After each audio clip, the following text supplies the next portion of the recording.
Herod's Temple. In 19 BC, Herod made plans to enlarge the Temple of Jerusalem, which was to be his greatest work.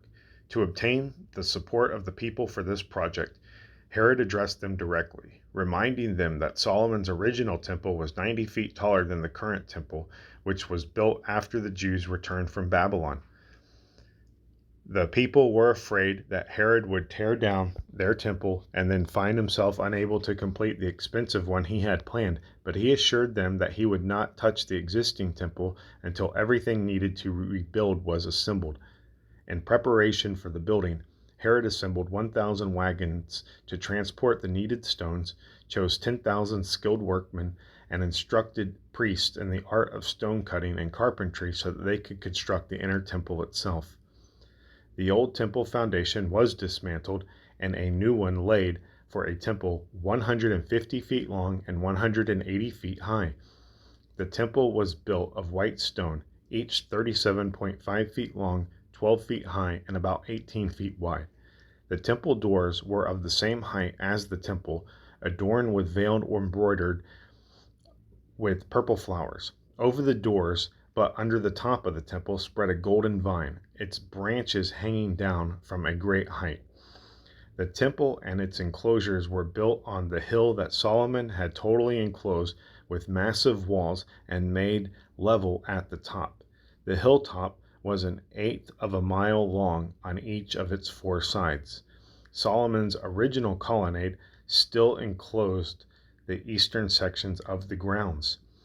On the north side of the grounds was the already existing fortified tower of Antonia.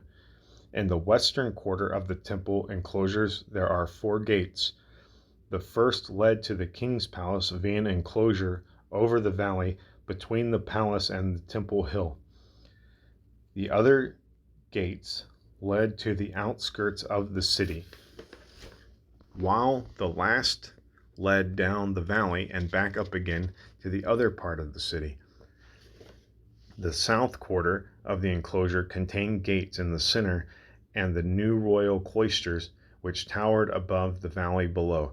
This cloister contained 4 rows of pillars, so massive that it took 3 men to reach completely around one of them. The cloisters contained a total of 162 pillars.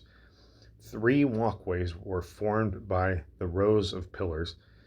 The 2 outside ones were each 30 feet wide, 50 feet tall, and 660 feet long, while the middle walkway, taller than the outside ones, measured 100 feet tall by 40 feet wide by 660 feet long. These colonnades and fortifications made up the first temple enclosure. The second enclosure, a few steps above the first, was a stone wall bearing an inscription forbidding any foreigner under pain of death from entering. This enclosure had 3 gates on its south wall and 3 on its north.